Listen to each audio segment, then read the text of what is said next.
Mtsikana uyuyu anayikuza milomo yake ndi kumaoneka moopsa chonchi pa zifukwa zosamveka bwino. Ndi chani chinapangisa kuti milomo yake ikule chonchi? Anthu kwawoko amatinji za mtsikana wamkulu milomoyu moyo wake wa tsiku ndi tsiku umamuyendera bwanji. Ndine Dean Studios, khalani pompo pomwe nkhani ikupitilira. Osayiwala kupanga like komanso share nkhanizi. Dzina lake ndi Linda, anabadwira ku Lebanon.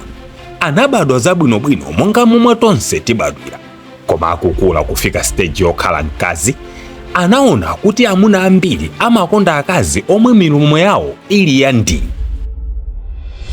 yopasa chikoka, mu chizungu amati sex lips. Ndipo kwawoko achitsikana ambiri amagwirisa ntchito lipsira pofuna kukulitsa milomo kuti idzioneka mwachikoka. Poyamba ndikudziwitseni kuti lipsira ndi chani. Lipsira ndi njira yozikongolesera yomwe amabaya zinthu monga gel m'milomo kuti zipope maonekedwe ake a milomoyo, izi malingana ni mmene munthu akufunira. Choncho Linda ankabaya milomoyo pa mwezi kawiri, koma simafikabe pomwe iye ankafuna. Koma lero milomoyi inakula nkumaoneka chonchi, ndipo apa ndipo mwe Linda anakhutitsidwa.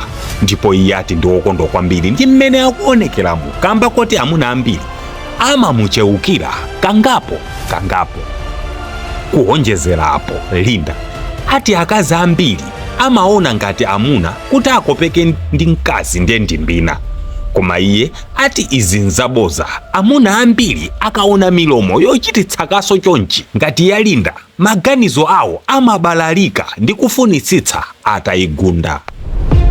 Pano Linda amakhala ku America, komwe anthu ena amamunena kumunyoza ndi zina, koma iye ati amadziwa kuti iye ndi wooneka bwino kwambiri kuposa asikana ambiri aku Amerikako. Ndipo kumunenaku imangokhala nsanje chabe, sapanga regret akamayang'ana zithunzi zakale ndi kuona momwe iye ankaonekera kalero. Vuto pang'ono lomwe amakumana nalo ndi milomoyo ndi loyabwa pafupi, koma amayinyambita, ndipo akamayinyambita imasiya kuyabwako. Anali ni mamuna, koma banja linatha. Pano ali single. Share nkhani ya Linda. Osayiwala kutsatsa malonda anu aja ndi ife a Dean Studios tiwanenelere ndi kuwakankha patali malondawo. Musagulitsire kumpanda malonda anu. Malonda amagudwa ukayala pansika. Tilankhuleni kuti mumve zambiri.